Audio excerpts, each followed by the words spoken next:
Welcome back. Okay, today I'll be talking about a very, very important topic.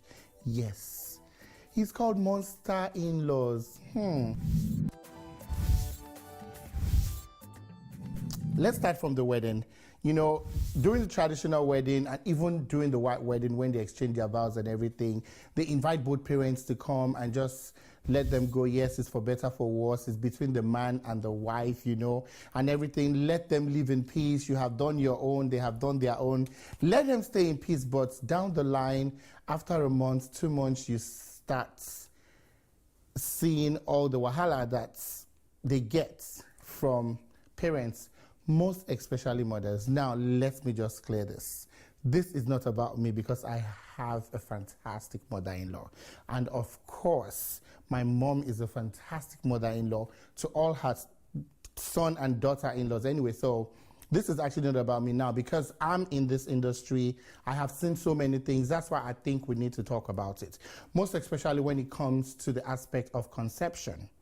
Yes, conception. Pregnancy, you know, like you see my stomach right here. Exactly. Yes, conception. Well, I'm not pregnant, but anyway, we're going to come to that topic. Maybe men should at least let God even transfer pregnancy on men for them to understand what it is like to be pregnant, so they can help their wives when they are pregnant down the line. Okay, so pretty much you find out that so many people down the line, once they get married, once their parent-in-laws starts to meddle in their affairs, they start having problems.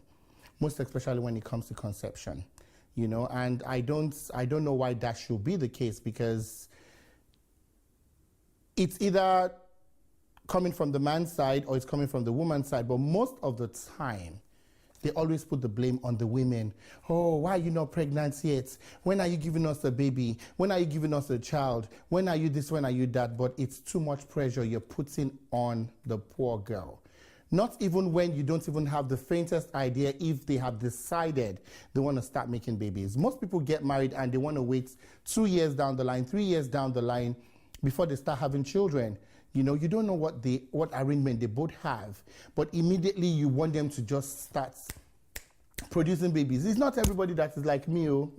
Our own, we got married, yes. Distance kept us apart for about 9 months. When my wife came, God helped us, He blessed us, and, you know, everything just gelled.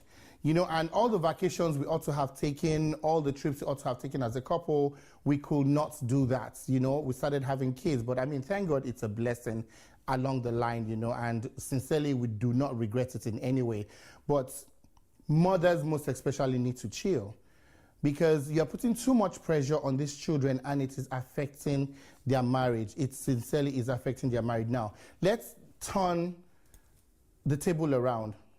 What if it's your daughter that is not pregnant for her husband? How would you feel if her mother-in-law starts to pressure your daughter? You know, and it starts just like play. You understand what I'm saying? And it starts to cause all sorts of rifts and problems and wahala down the line, and it affects the marriage. Now, when there is love in a marriage, I think there is basic understanding. Now, we're even talking about conception. You find some people, they have two issues, 2 girls, and they're still pressuring them. Oh, we want a male child, we want a male child. Is it not what your son puts in there that they are bringing forth to life? Abi, how else do you want us to explain this? Is it the woman that makes the boy, or is it the man that donates the sperm that makes the boy? You know, because from biology, even if I'm not a doctor, I know there is chromosomes when it comes to dealing with this making babies. There's XX and there's XY. So mothers, please realize it's what your son deposits there that brings forth the boy, okay? And we should just even be thankful to God. I just think some mothers are ungrateful, and that's just the truth. Some people are out there looking for children. They do not have one. Now, you have 2. You are saying because they are girls. What is the possibility that if the boy comes, it's going to be better than the girls? Or what makes a male child better than the female child? Yeah, some of you will say, oh, shut up because you have 2 girls and a boy. Well, I give glory to God. I mean, I had a boy, but if we had another girl, that is it, because there are 1,001 people out there looking for a child. Okay? And one thing that is most important in marriage, in childbearing, conception, and all this thing is, as long as you have a healthy child, that's most important. You need to see people that have kids. I'm not going to go into that. Yes, you know, because it's very, very important when you have children and the children are healthy. That is the number 1 blessing, okay? Number 2, if you can conceive and have a child, that is another blessing. So many people, it is not their doing. It's not by themselves, okay? It's just what God has in store for them. And I believe none of them, because even in the Bible, there is no barren woman, it's not recorded. So they will have children. So leave these people alone and stop disturbing them. Okay? Leave them alone. Mother-in-law and son-in-laws. One thing I prayed for before getting married is I prayed to God to give me a wonderful mother-in-law, one that would love me, one that I will love, because I have seen so many things. I have been at traditional weddings that parents from both sides don't talk to each other. And they still went ahead and married the children. You understand what I'm saying? I have been at weddings that the mother and this one other mother, I mean, so many things. I have seen it all. I just can't be saying too much. But one thing I can just say is, whatever the difference is, okay, parents should learn to love their child's spouse, regardless. Because if you love your child's spouse, that means you love your own child, and you love your child dearly. That's just one thing I'm just going to say about that. Okay? Now, for those parents that are meddling into people's affairs, I have seen marriages that broke, as in seriously. You know, because this one's mother feels your wife is not supposed to talk to you like that. How do you know how they live in their house? You don't know how they live in their homes. And by the way, this is America. Okay? That doesn't mean we should not take chances. I could remember there was a time something happened, and just to pick the name of the child, you understand what I'm saying, became a serious issue that marriage fell apart.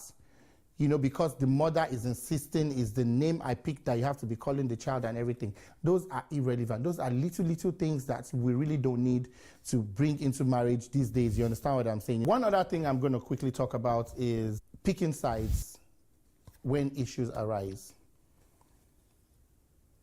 Personally, I have had issues like that, and my mom had to be invited, my mother-in-law had to, actually they were in our house and everything.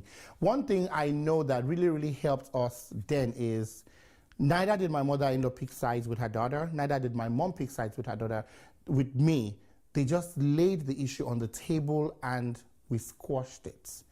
You know, and if parents can try their best possible, yes, I know this is your child, but at the end of the day, you guys are going to come, you're going to talk about these things, you're going to say whatever you want to say, you're going to cause the damage you want to cause, and you're going to go. It's going to be the man and the wife living back at home. Okay, so parents, please try your best possible, if at all they invite you to come and meddle in their affairs, if at all. Never pick sides with your kids, okay? And with this, I'm just going to say, if at the end of the day you decide to come into your son's marriage or your daughter's marriage and you cause trouble, at the end of the day, just remember God is watching you in 3D, okay? One thing you can just do for yourself, for your kids, for your family, for yourself, is make your children happy and let them live a happy married life. Once again, this is me, Segun Gele, and I look forward to seeing you on the next topic.